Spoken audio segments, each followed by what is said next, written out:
Assalamualaikum warahmatullahi wabarakatuh. Hari ini kita akan menceritakan tentang pinjaman kereta.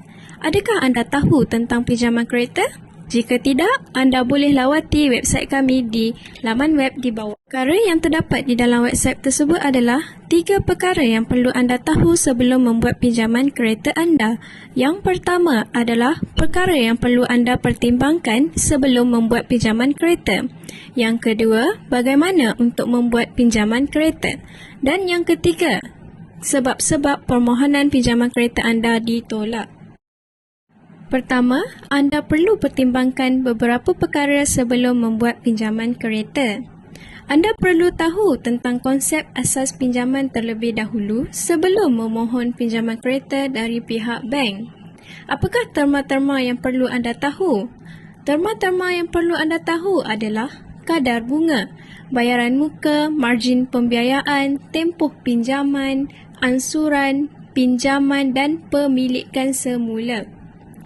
Kadar bunga ialah kos keseluruhan untuk membuat pinjaman. Kadar bunga ini adalah wang yang dikenakan oleh pihak bank bagi sesebuah pinjaman yang dilakukan. Manakala bayaran muka pula adalah bayaran pendahuluan untuk kereta yang meliputi sebahagian daripada kos. Seterusnya kita akan lihat kepada maksud margin pembiayaan, iaitu perkadaran kos kereta yang akan dipinjamkan oleh bank kepada anda. Manakala tempoh pinjaman pula adalah jumlah bulan atau tahun yang diambil untuk membayar semula pinjaman anda. Ansuran pula adalah jumlah yang anda perlu bayar setiap bulan kepada bank untuk menjelaskan pinjaman anda, manakala penjamin adalah seseorang yang terikat secara sah untuk membayar semula pinjaman jika anda tidak dapat melakukannya. Pemilikan semula pula adalah pemberi pinjaman atau bank mengambil kereta daripada peminjam apabila peminjam gagal untuk membayar ansuran pinjaman kereta dalam masa 2 bulan berturut-turut. Seterusnya, anda perlu tahu bagaimana untuk membuat perbandingan jenis pinjaman kereta yang ditawarkan. Setiap bank mempunyai kadar dan terma berbeza pada pinjaman kereta. Anda juga boleh memohon kepada beberapa bank dan memilih tawaran terbaik. Anda boleh melakukan perbandingan dengan merujuk kadar faedah daripada bank secara atas talian di link berikut. Penting untuk anda menyelidik kadar faedah yang ditawarkan oleh setiap bank. Anda juga perlu tahu bagaimana untuk mengenal pasti risiko pinjaman kereta dan kemampuan keuangan. Risiko pinjaman kereta adalah anda perlu mengetahui risiko pinjaman kereta seperti yuran surcharge, penalti dan kereta anda akan ditarik balik atau dilelang jika anda gagal membuat pembayaran tepat pada masanya. Seterusnya, anda perlu tahu bagaimana untuk memilih kadar faedah kereta terendah.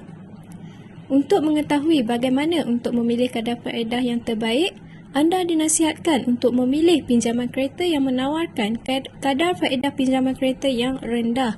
Apakah pula kadar faedah rata? Kadar faedah rata atau flat interest rate adalah merupakan kadar faedah yang biasa digunakan untuk pinjaman peribadi atau pinjaman sewa beli seperti pinjaman kereta. Anda boleh membuat pengiraan kadar faedah pinjaman kereta yang sesuai dan terendah dengan menggunakan kalkulator pinjaman kereta secara dalam talian di link di berikut. Apakah perkara yang perlu anda tahu seterusnya? Seterusnya, anda perlu tahu bagaimana untuk mendapatkan pinjaman kereta anda. Terdapat 5 syarat untuk membolehkan pinjaman anda diluluskan. Apakah 5 perkara tersebut? Yang pertama adalah kiraan gaji. Bagaimanakah untuk mengira gaji tersebut? Terdapat 3 kaedah untuk mengira gaji tersebut, iaitu sebagai contoh, Abu mempunyai gaji bersih sebanyak RM2,000 Malaysia dan hanya mempunyai komitmen bulanan RM500 Malaysia iaitu hutang PTPTN. RM2,000 Malaysia tersebut akan ditolak dengan RM500 Malaysia dan akan mendapat jumlah sebanyak RM1,500 Malaysia. Jadi, jumlah bersihnya adalah RM1,500 dan apabila jumlah bersih dibahagi dengan 3 akan menjadikannya jumlah ansuran bulanan kereta adalah sebanyak RM500 Malaysia. Bermaksud Abu hanya boleh membeli kereta dengan ansuran yang berharga RM500 Malaysia sebulan. Cara kedua pula adalah gaji bersih akan ditolakkan dengan komitmen bank dan ditolak lagi dengan ansuran kereta baharu. Maka, kita mengambil contoh yang sama dari cara pertama. Abu mempunyai gaji bersih sebanyak RM2,000 Malaysia dan mempunyai komitmen bank bulanan sebanyak RM500 Malaysia dan bayaran ansuran kereta baharu iaitu sebanyak RM500 Malaysia. Gaji bersih ditolak komitmen bank dan ansuran bulanan kereta baharu. Jadi, jumlah bersih bagi Abu adalah RM1,000 Malaysia di mana pinjaman kereta Abu boleh diluluskan kerana Abu mempunyai duit baki iaitu sebanyak RM1,000 Malaysia untuk menyara hidupnya.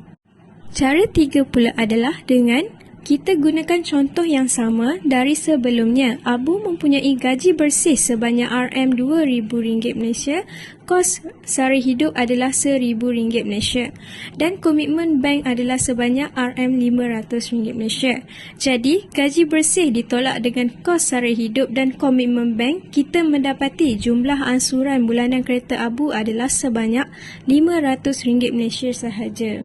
Di sini terdapat peringatan di mana gaji minimum yang ditetapkan oleh kerajaan adalah sebanyak RM1,500 sahaja. Sekiranya gaji anda kurang daripada RM1,500 Malaysia, bank akan meminta anda menyediakan penjamin untuk mendapat kelulusan pinjaman kereta. Orang yang layak menjadi penjamin perlulah mempunyai pendapatan yang tetap. Sama ada orang bujang, ibu atau bapa layak menjadi penjamin. Manakala sekiranya anda sudah berkahwin, pasangan anda boleh menjadi penjamin bagi pinjaman kereta anda. Seterusnya, kita akan lihat kepada rekod SECRIS dan SITOS.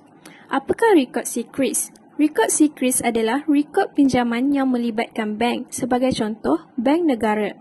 Manakala rekod SITOS pula adalah rekod pinjaman dengan syarikat kredit seperti Aeon, Singer, Corp dan sebagainya. Sebaiknya anda perlulah mempunyai rekod SECRIS yang bersih dalam masa 12 bulan sebelum dan tiada tunggakan. Sekiranya terdapat rekod SECRIS mempunyai 1 bulan tunggakan seperti di atas, ia masih lagi boleh dikira baik. Hal ini kerana bank masih boleh menerima tunggakan 2 bulan yang tidak melebihi 3 kali dalam masa setahun. Anda boleh cuba untuk dapatkan penyata SECRIS secara atas talian di laman web berikut.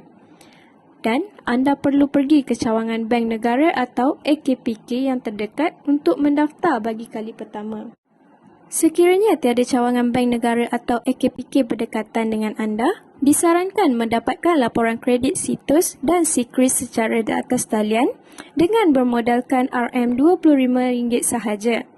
Cara mendapatkan laporan SITOS dan SECRIS adalah pergi ke laman web berikut, kemudian klik Buy Now pada tab My SITOS Score Report dan ikut arahan seterusnya. Akhirnya, laporan kredit akan dihantar melalui email yang anda telah daftarkan di dalam laman web tersebut. Di sini terdapat sebuah peringatan iaitu kepada peminjam yang mempunyai rekod senarai hitam dan AKPK, anda perlu menyelesaikan tunggakan terlebih dahulu sebelum memohon pinjaman kereta anda. Seterusnya, kita akan lihat kepada PTPTN iaitu Perbadanan Tabung Pendidikan Tinggi Nasional. PTPTN adalah penting kerana pihak bank ingin melihat komitmen anda untuk membayar hutang PTPTN iaitu membayar hutang mengikut kiraan amount beberapa bulan. Sekiranya anda mempunyai rekod bayaran yang baik iaitu komitmen bank anda telah melepasi syarat untuk mendapatkan pinjaman kereta.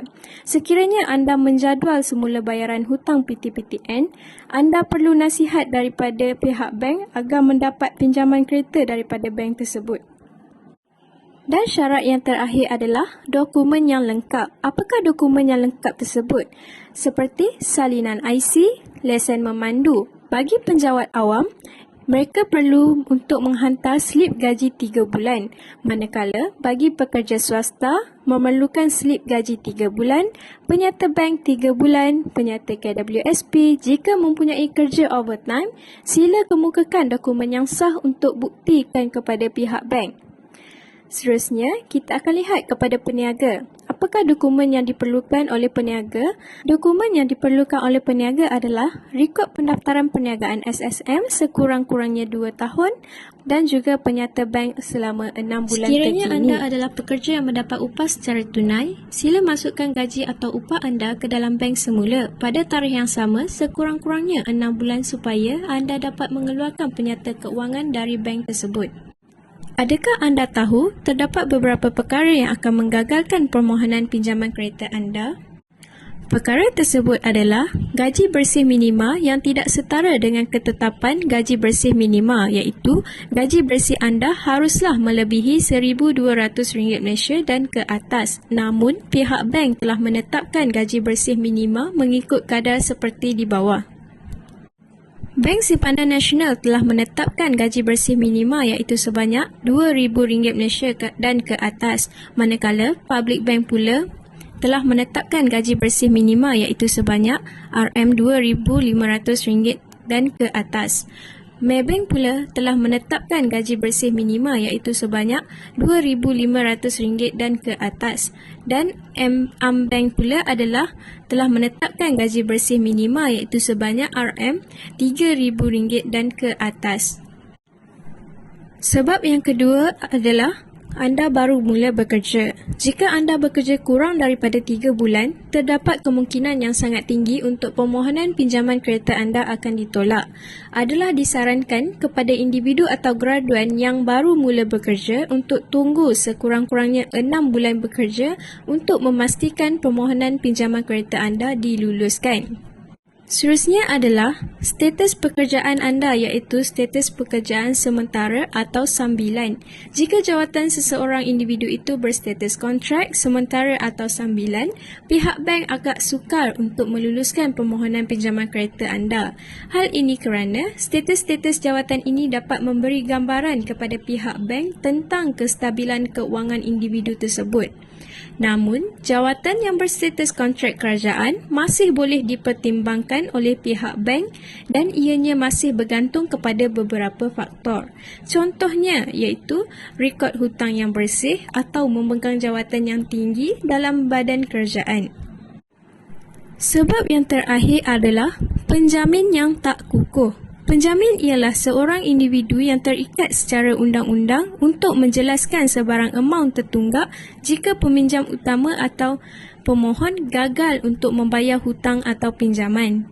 Jika anda telah berusaha untuk membuat permohonan pinjaman kereta dengan penjamin tetapi permohonan anda masih ditolak, ini mungkin bermakna berpunca daripada penjamin anda yang tidak cukup kuat.